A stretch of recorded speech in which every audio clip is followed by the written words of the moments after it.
यह दर्शन बहुत ही दुर्लभ है और शहर के अंदर कम लोग ही जानते हैं कि इस प्राचीन बावड़ी के पास महादेव विराजमान है।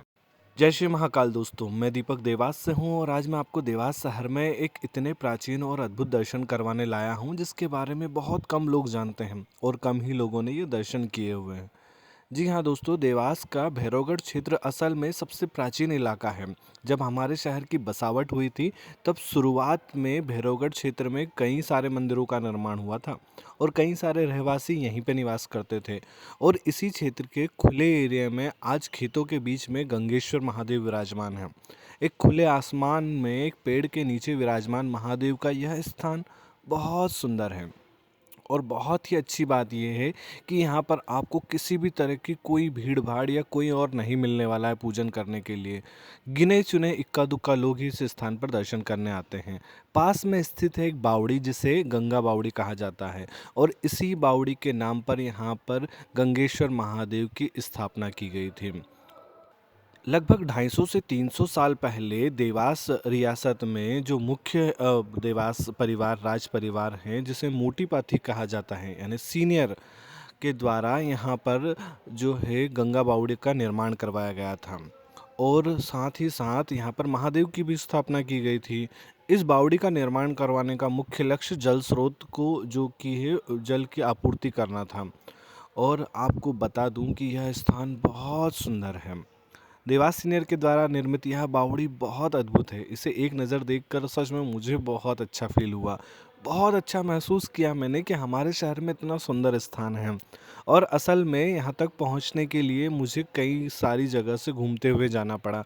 लेकिन जब इस जगह को देखा, इस बावड़ी को देखा, तो मैं अपनी सारी वो आहट या भूल चूक सारी भूल चुका था पूरी तरीके से।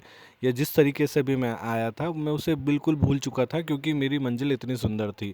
यहाँ पर आपको महादेव के साथ साथ बजरंगबली के भी दर्शन होंगे। गंगा बावड़ी के ठीक पास में गंगेश्वर महादेव विराजमान हैं जो इस बावड़ी के साथ ही निर्मित है। साथ ही साथ इस बावड़ी के अंदर आप जैसे ही सीढ़ियों से नीचे उतरते हैं तो आपको दोनों तरफ दो कमरा नुमा आकृति बनाई दिखाई देती है, जैसे दो कमरे बने हुए हैं और उनमें दोनों में खिड़कियां लगी हुई हैं जो कि अंदर बावड़ी साइड है।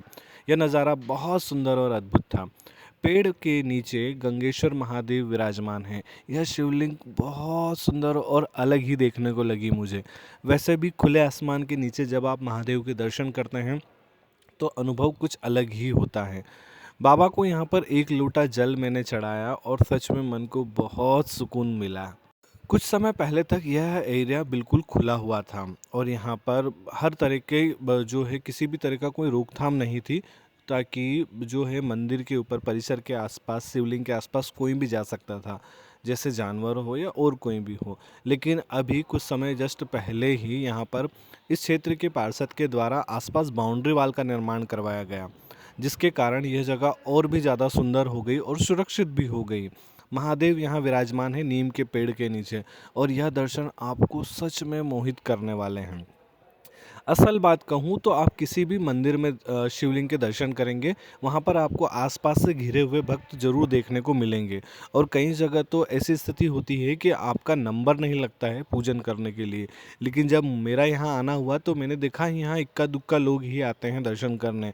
सुबह सुबह के समय भी कोई नहीं रहता है यहाँ पर, शायद इसलिए क्योंकि यह क्षेत्र थोड़ा सा शहर से एक तरफ यानी बाहर की ओर आ गया है।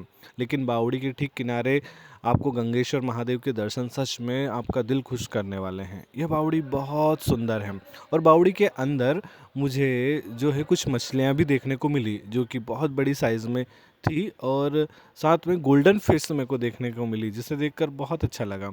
मुझे यहाँ से जानकारी मिली इस बावड़ी के पास में ही एक पंडित जी का निवास है और वो लगभग 8 पीढ़ी से इस स्थान पर सेवा दे रहे हैं। यानी आप सोचिए 8 पीढ़ी से उनके पूर्वज इस स्थान पर भगवान गंगेश्वर महादेव की पूजन करते हैं और यह बावड़ी और इसके पास का क्षेत्र उन्हीं के पास है अभी। और उन्होंने मुझे बताया कि इस बावड़ी के अंदर गंगा माई की एक तस्वीर बनी हुई है जो कि पत्थरों पर उकरी हुई है। यानी आप उसे तस्वीर कहें या प्रतिमा कहें, लेकिन वह इस बावड़ी के अंदर उकेरी गई है एक दीवार पर। और उन्हीं के ही आशीर्वाद से इस बावड़ी में हमेशा जल भरा रहे, इसी कामना के साथ इसे गंगा बावड़ी नाम दिया गया था। तो स्थान तो यह बहुत सुंदर है और मुझे बहुत अच्छा लगा यहाँ दर्शन करके। आप भी ज़रूर जाइएगा। भैरवगढ़ क्षेत्र में आप जाकर किसी से भी गंगा बावड़ी का पता पूछेंगे, आपको इसकी जानकारी मिल जाएगी। तो बहुत अच्छा दर्शन है। साथ ही इस स्थान पर भगवान श्री हरि विष्णु का भी एक स्थान है। वीडियो के अगले पार्ट में मैं आपको उनके दर्शन भी करवाऊंगा। तो ऐसा ही प्राचीन और अद्भुत दर्शनों के लिए आप मेरे चैनल को सब्सक्राइब जरूर कीजिएगा। बने रहिएगा मेरे साथ। जय श्री महाकाल।